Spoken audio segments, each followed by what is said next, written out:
pasó algo extraño. La Corte Suprema le otorgó a un caso, pero esto seguramente va a sentar jurisprudencia para otros represores, el beneficio del 2 por 1. ¿Se acuerdan del 2 por 1? El cuestionado beneficio por el cual quedaron libres tanto delincuentes. Bueno, ahora va a ser para los genocidas. Manifestamos el enérgico repudio a la decisión de la Corte Suprema de Justicia de la Nación, que deja abierta la posibilidad de que los represores condenados por delitos de lesa humanidad queden en libertad aplicando el 2 por 1, una norma vigente solo entre 1994 y 2001. Como es de público conocimiento, el fallo con la mayoría de los jueces, Elena Hayton de Nolasco, Carlos Rosenkrantz y Horacio Rosati, declaró aplicable la Ley 24.390, derogada en el 2001, y más conocida por el 2 por 1 en el caso de Luis Muiña. Hasta el día de hoy fue indiscutido que esta ley no regía para los crímenes de la dictadura, dado que no estaba vigente durante su comisión ni durante el juzgamiento de estos crímenes. Hoy, el fallo de la Corte abre la puerta a la impunidad de los genocidas. Como los mismos jueces... Bueno, ahí tiene lo que estaba diciendo Estela Carlotto hoy, repudiando la decisión de la Corte Suprema. Juan Cabandier es diputado nacional. Me imagino cómo te habrá caído vos, ¿no? La verdad que es un fallo aberrante. Realmente es incomprensible que pase esto, Rolando. La verdad que no sé quién está atrás de esto, pero lo cierto es que muchos de estos magistrados que están en la Corte Suprema escribieron ríos de tinta hablando o escribiendo, sentando jurisprudencia y teorizando sobre el valor de las convenciones internacionales que fueron incorporadas a nuestra Constitución después de la reforma del 94. Pero leer este fallo realmente causa escalofrío, porque eso significa que en los próximos tiempos van a quedar muchos genocidas libres. Vamos a hacer un ejemplo doloroso. Los tipos que desaparecieron a tus viejos y que te hicieron nacer en la ESMA, ¿tienen sentencia? El apropiador tiene una sentencia... No, los milicos, los que estaban en el esquema ese. Sí, no, por supuesto. Es decir, el marco de apropiación y plan sistemático de robo de bebés. Obviamente están ahí Magniaco, está ¿Qué sentencia Jerez. Bueno, es decir... ¿Tienen perpetua, tienen 25? No... ¿Podrían empezar a salir? Correcto, podrían empezar a salir. Sobre todo con este fallo... O sea, los tipos que mataron a tus viejos técnicamente podrían empezar a salir. Los que mataron a mis viejos, los que hicieron los vuelos de la muerte, los que enterraron en fosas comunes, los que asesinaron, los que torturaron, los que violaron... A los que tienen perpetua, ¿cómo les cabe el cómputo? No, a ver... ¿El 2 por 1? Porque sí, el 2 por 1... Es 25, son 12... Hay una engaña pichanga ahí que tiene que ver con la fecha de la sentencia, que eso, en base al principio de igualdad, argumentan los integrantes de la Corte, le aplican la vieja ley derogada que duró del 94 al 2001. Ahora, me parece que hay un dato, que no soy yo quien pueda explicarlo, pero sí juristas tendrían que desarrollarlo, que tiene que ver con los crímenes de lesa humanidad.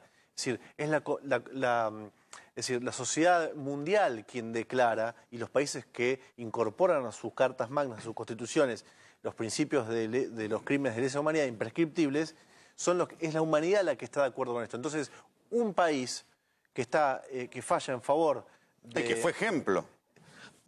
No solamente fue ejemplo Argentina, sino que Argentina está diciendo a la sociedad mundial que los crímenes cometidos en Argentina no son de lesa humanidad. Y son manontropo. Claro. Además, hay algo que yo no entiendo, por a lo mejor Néstor Espósito me lo puede aclarar. El 2 por 1, la ley del 2 por 1, tan criticada porque dejó libres a asesino, violador, etcétera, etcétera, fue una de las banderas del antigarantismo, ¿no? La crítica al 2 por 1.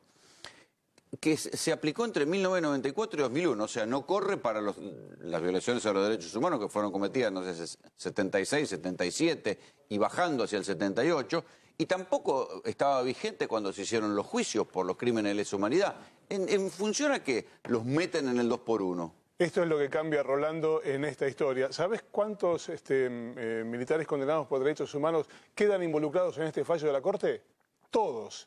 Absolutamente todos. Y te explico por qué. Decías bien, los hechos que se imputan, en este caso en particular, ocurrieron entre marzo y diciembre de 1976. No regía la ley del 2 por 1. El militar que quedó detenido ingresó en prisión preventiva en 2007. Tampoco regía la ley del 2 Por eso, por 1. ¿cómo se le aplica? ¿Cuál es la trampa del ¿Cómo fallo? les cabe? Ahora explicamos la trampa del fallo. El fallo sostiene, toma un argumento que convierte a los delitos de lesa humanidad justamente en imprescriptibles para aplicarlo en beneficio. ¿Qué es lo que dicen? La desaparición de personas es un delito permanente que se sigue cometiendo y se cometió durante los 7 años que regió la ley del 2 por 1. Entonces... Le corresponde a la ley más benévola. Exactamente. Esa es la trampa del fallo. Es una chicana, digamos, importante. Absoluta. Es tremendo porque además involucra a todos, aún los que tienen sentencia con fuerza de cosa juzgada. O sea que a todo el mundo le baja la sentencia a la mitad. Absolutamente. Después de los 2 años, todos los que estuvieron en prisión preventiva, sin sentencia firme, sin un fallo de la Corte, después de los 2 años, cada día que pasaron en prisión, se le computa doble. En este caso en particular tenía 13 años de prisión, estuvo detenido. ¿Ya salió en libertad? Ya está en libertad condicional y hoy tiene la pena cumplida. Hoy no le debe nada a la sociedad. O sea que es esto. Es una victoria amnistía. Sí, en realidad lo que hace es extender los beneficios de la ley más benigna a todos los condenados en este caso. Ahora, ¿es solamente para delitos de lesa humanidad? Te voy a dar 2 ejemplos de otros casos por fuera que también los abarca. El primero, los comisarios que fueron acusados de haber torturado a policías para esclarecer el secuestro de Mauricio Macri quedan comprendidas en esta historia. Y hay otro caso que es peor todavía. ¿Y por qué? ¿Por qué? Porque ellos estuvieron detenidos durante un lapso en el cual quedó involucrado esta cuestión.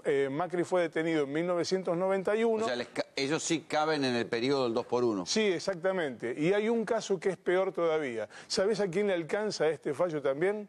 A Carlos Alberto Tejeldín en el caso de la AMIA. Él estuvo detenido durante 11 años y luego fue liberado por un tribunal oral. Los 2 primeros se computan simple, pero los 9 posteriores se computan dobles. Es decir, que en el caso de que sea condenado, en este caso, él tiene para aplicar por lo menos una condena ya cumplida de 20 años. Es virtualmente imposible que a un condenado vuelva a prisión. ¿Cómo cuánto pensás que hay de presión política en el fallo?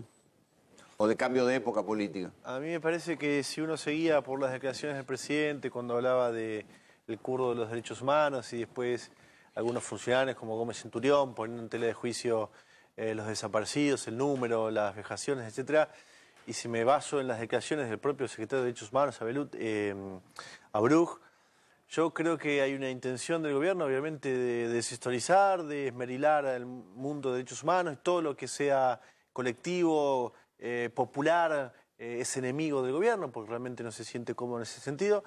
Yo creo que atrás de esto también hay una intención, porque siempre que aparecen cosas aberrantes como estas, al otro día hay que ir a mirar el boletín oficial, porque alguna medida puede, digamos, que sea perjudicial para el conjunto de los argentinos, siempre hay atrás de una medida como esta. Es decir, que creo que estas cosas a veces son utilizadas como distracciones para seguir ejecutando el plan económico que está perjudicando a la Argentina. Más allá de los años que pasó la sociedad, ¿se va a bancar la suelta de represores?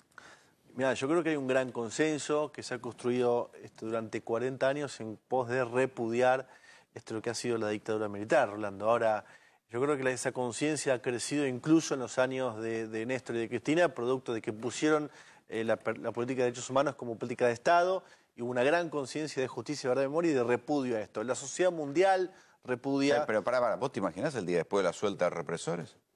Yo creo, hoy Estela y otros organismos dieron una conferencia de prensa, estamos en conversaciones, yo creo que hay que iniciar una etapa de fuertes movilizaciones populares, la ciudadanía movilizada para repudiar esto. También tenemos que tener en carpeta lo que es el juicio político a los integrantes de la Corte Suprema.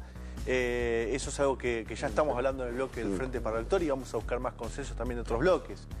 Porque al mismo tiempo, más allá de las valoraciones de los juristas, etcétera, estas aberraciones que contaba recién el doctor, me parece que hay una cuestión que tiene que ver con borrar con el codo lo que se escribió con la mano. Juan, muchas gracias por venir. Gracias, Rolando. Por favor. Así nos vamos. Esto fue Tercera Posición. Buenas noches. Accede a la